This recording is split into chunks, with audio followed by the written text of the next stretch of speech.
Halo semuanya, video kali ini adalah lanjutan video episode sebelumnya di mana gue bilang IHSG akan bullish sampai akhir tahun 2023, khususnya di kuartal 3 dan kuartal 4 nih. Di video sebelumnya gue udah jelasin analisa fundamentalnya, makroekonominya penyebab IHSG akan bullish.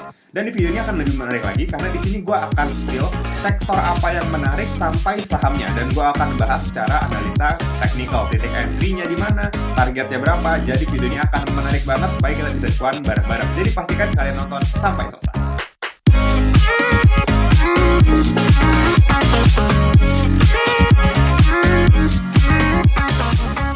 Oke, video sebelumnya pasti kalian udah nonton semua ya kenapa IHSG berpotensi bullish by analisa fundamental dan makroekonomi menurut gua. Nah, sekarang kita akan masuk ya kira-kira gimana arah pergerakan IHSG secara analisa teknikal.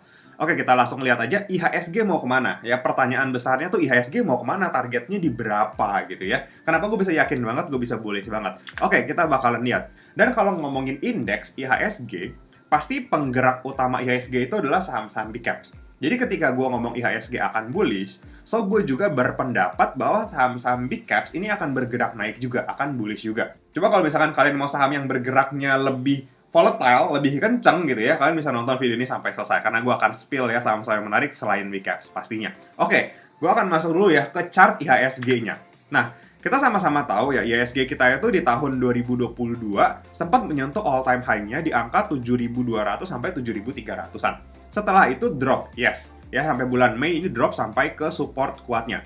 Nah, kalian bisa lihat, di sini ada garis yang warna kuning, ini gue kasih tulisan ya, ini support kuat, ya, area 6.500 sampai 6.600. Jadi kalau misalkan kalian lihat IHSG-nya sudah mendekati level itu, menurut gue itu adalah momentum yang besar, momentum yang kuat untuk buy. Jadi kalian bisa dapat saham-saham bagus di harga yang murah kalau misalkan IHSG-nya di situ. Menurut gue, IHSG tidak akan turun di bawah level 6.500 ini. Jadi yes, confirm ini adalah support kuat. Jadi any level dekat-dekat ini, yes, it's time to buy.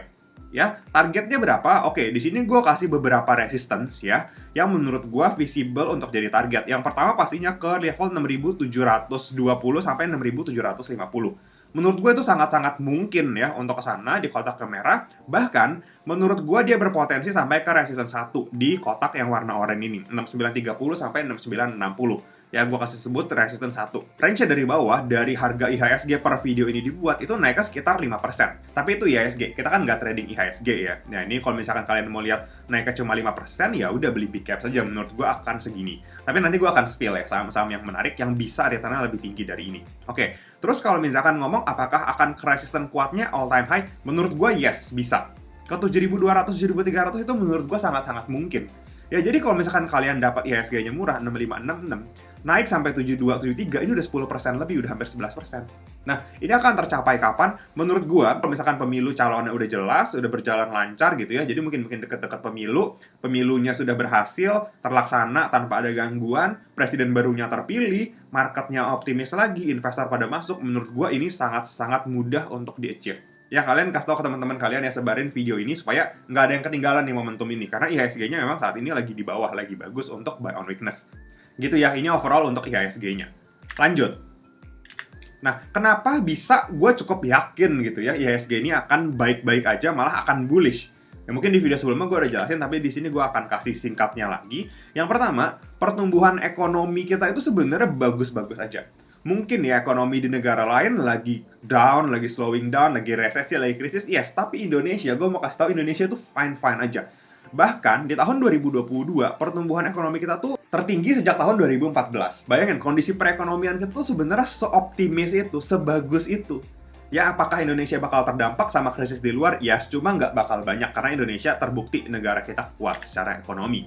Lanjut, inflasi. Inflasi kita yang tadinya tinggi di akhir tahun 2022 atau awal 2023, sekarang ini udah mulai terkendali lagi. Turun gitu ke level kurang lebih 4% per Mei 2023. Ya sebenarnya masih inline sama target pemerintah. Sebenarnya makanya nggak perlu terlalu panik gitu sama Indonesia. Nah, udah gitu, ekspor komoditas ini masih menjadi andalan di tahun 2022 dan 2023. Apalagi 2022 kemarin, harga komoditas lagi tinggi-tingginya, lagi bagus-bagus ya. Jadi kita, Indonesia sebagai negara pengekspor komoditas, itu sangat-sangat diuntungkan dengan commodity super cycle. Makanya gue masih optimis, perekonomian kita tuh fine-fine aja, malah bagus. Ya. Terus yang keempat, konsumsi rumah tangga di Indonesia ini tumbuh ya, tumbuh di kuartal 1 2023. Ini membuktikan bahwa masyarakat kita itu tidak terlalu berdampak dengan krisis yang katanya terjadi. Ya, harga barang-barang naik tapi enggak kok, konsumsi buktinya masih naik, masih mampu beli, masih ada perputaran ekonomi yang kenceng. Ya, jadi menurut gue Indonesia sangat-sangat bagus. Ya, ini salah satu tesis gue kenapa gue yakin Indonesia akan fine-fine aja dan IHSG akan bullish. Oke, lanjut ya. Kalau gitu apa dong yang menarik? Oke, gue langsung spill. Di sini kalian bisa lihat yang pertama adalah sektor properti. Ya, penyebabnya apa? Oke, kita sambil lihat chartnya ya. Ini adalah chart IDX sektor properti ya. Di sini kita bisa lihat sebenarnya dia mulai nge-base di bawah setelah downtrend panjang. Ya, kita tahu dari pandemi orang-orang pasti nggak berani spend gede gitu ya, nggak berani cicil, bank juga nggak berani kasih KPR gampang. Jadi orang-orang yang mau beli properti saat pandemi dan beberapa tahun setelahnya itu sulit. Ya, dan pertumbuhan di sektor properti ini jadi nggak gitu menarik karena penjualan nggak gitu bagus. Tapi sekarang banyak banget faktor yang mendukung bahwa properti ini bagus. Gue bakal kasih tahu beberapa. Yang pertama, suku bunga berpotensi turun. Inflasi kan tadi turun. So, suku bunga kalau misalkan nanti ikut turun, berarti orang-orang yang mau KPR, orang-orang yang mau cicil properti, itu akan lebih semangat lagi karena mereka dapat bunga murah. Ya, yang kedua, daya beli masyarakat pulih ya. Tadi kita bilang, konsumsi masyarakat banyak. Orang-orang yang dulunya udah menahan diri untuk beli properti, sekarang karena udah berjalan normal bisnisnya, mereka berani beli. Jadi mau itu untuk tinggal atau untuk invest, mereka akan beli. So, earnings pendapatan dari saham-saham di sektor properti akan bagus juga. Ya, terus yang ketiga, mulai berani invest properti lagi. Ya, invest ini maksudnya dia mau buka bisnis kan butuh tempat, dia butuh ruko. Ya mereka kalau misalkan mau buka ruko, ya mereka akan sewa properti gitu ya, sewa tenan di mall atau enggak mereka beli baru nih. Yang diuntungkan siapa? Emiten di sektor properti. Jadi kita bakalan lihat 2023, 2024 ini earnings atau kinerja di emiten-emiten properti itu akan sangat-sangat bagus. Ya, terus emiten apa yang menarik? Itu kan pasti pertanyaannya. Oke, gua kasih. Yang akan menarik adalah pertama ya, gue sukanya big caps-nya. Oke, Summarecon Agung, SMRA. Yes, kita baik technical, kita lihat di sini, dia kan turun ya dari tahun 2021 gitu ya. Turun dari 1000 sampai ke level 500-an. Setengah harga ya diskonnya. Terus sekarang udah mulai naik lagi dan dia udah mulai nge-base di sini, tapi dia udah bikin higher high nih. Nah, menurut gue selama SMRA ini bisa bertahan di atas 650-660, ini akan balik bagus, akan balik bullish. Target pertama ke berapa? 8-10. Targetnya itu udah plus 23%. Ya, inget ya. Tadi IHSG cuma 5-10%, tapi Summarecon menurut gue bisa 20% nih. Jadi inilah yang menarik kalau misalkan kita berada di sektor yang benar. Tahu nih kita sektornya bakal jalan properti. Oke, ini upside potensialnya lebih gede dibanding IHSG, dibanding big caps. Terus target kedua, itu di angka 900. Itu upside-nya udah 37,4%. Terus kalau misalkan kita bullish banget, optimis banget, menurut gua sampai ke 1000 itu mungkin aja. Cuma mungkin nggak di tahun 2023 ya, tapi mungkin di 2024. Itu upside potensialnya sampai 52%. Ingat ya, jadi kuncinya selama dia bisa bertahan di atas 650-660, itu dia sudah reversal dan arahnya akan ke atas lagi. Jadi level itu aja yang perlu dijaga. Itu yang pertama. Terus yang kedua adalah Ciputra Development atau CTRA. Sama, big caps juga di sektor properti ya. Lihat ya, dia udah sideways. Terus dia mulai membentuk higher high. Ya, memang nggak semurah Summarecon. Best buy-nya kalau misalkan masih dikasih, itu beli di sekitar 1000 sampai 1020 lah. Targetnya berapa? Targetnya menurut gua ke 1200, itu plus 17% naiknya. Itu cukup visible. Dan target jangka menengahnya adalah 1335. Upside-nya 30,47%. Ya, ini ya teman-teman kalau mau pantau. Terus yang ketiga adalah BSDE atau Bumi Serpong Damai. Seperti yang kita tahu, ini salah satu emiten properti yang paling under value, paling murah dibanding dua yang tadi. Cuma memang pergerakannya sedikit lebih lambat ya. Dia sempat sideways di bawah di angka 900-an, terus udah breakout new high, udah break 1000, 1025. Menurut gua kalau misalkan dia bisa bertahan di atas 1000 sampai 1025 gitu ya, ini bakalan bagus banget untuk BSDE. Kalau mau beli di mana? Ya best buy pasti 1000 sampai 1025. Cuma menurut gua toleransi sampai ke 1050, 1070 itu masih oke. Targetnya berapa? Targetnya yang pertama 1190, upside-nya 17,6%. Lalu target yang kedua adalah 1330 plus 31,47%. Ya, tiga-tiganya ini saham big caps di sektor properti. Menurut gue cenderung aman. Kalau misalkan kalian mau third linernya atau second linernya, boleh lah pilih MDLN, SSIA. Cuma untuk gue pribadi, kalau misalkan gue ditanya dan gue bisa kasih saran gitu ya ke teman-teman, ya udah pilihnya tiga ini aja. big caps ini aja karena jelas earningsnya bagus, perusahaan besar gitu ya. Silahkan catat tadi entry point dan target-targetnya untuk kalian evaluasi lagi ya, kalian cek lagi. Oke, yang kedua, selain sektor properti ada satu sektor lagi. Jadi kalau misalkan kalian nggak suka properti, gue kasih option, yaitu teknologi. Yes, teknologi ini sektor yang paling terdampak sama kenaikan suku bunga ya kemarin itu. So, ketika suku bunga mulai turun, flow bakal balik lagi ke dia. Oke, kita lihat ya analisa teknikalnya. Nah, oke, ini adalah grafik untuk IDX di sektor teknologi. Kita sama-sama tahu dia itu downtrend parah ya dengan jatuhnya big caps-nya mereka semua. Tapi sekarang ini lihat ada pola yang mulai menarik di bawah, yaitu adanya falling wedge yang kelihatannya sudah breakout nih.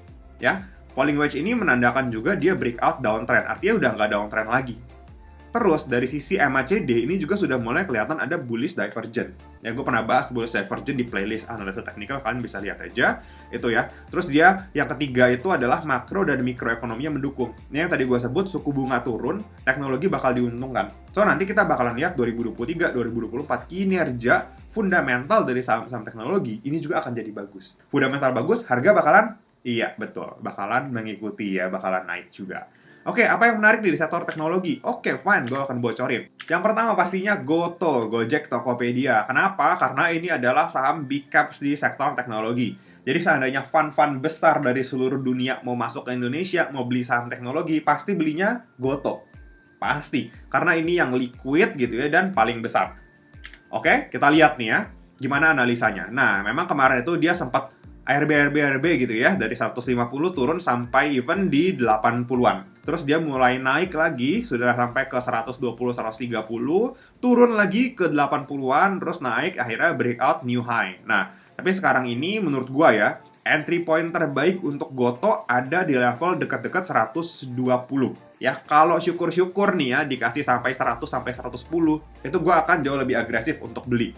Jadi seandainya nanti turun ke 120, mulai cicil, ya 110 mulai cicil lagi, sampai 100 itu boleh masih mulai cicil. Ingat ya, menurut gue emiten ini akan sangat diuntungkan dari posisinya yang adalah big caps di sektor teknologi. Jadi flow bakalan masuk ke dia.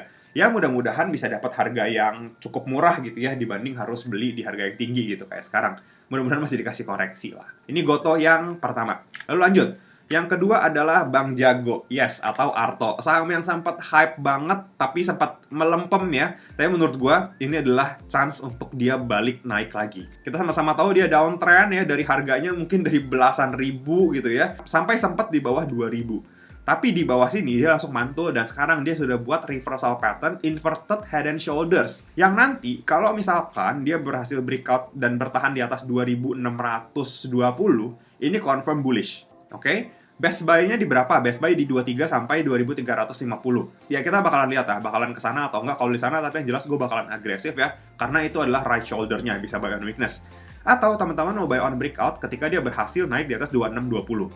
Target terdekat ya menurut gue sangat-sangat visible untuk tahun ini adalah 3260 sampai 3300. Yang adalah kalau misalkan kita beli buy on breakout itu upside-nya 24%.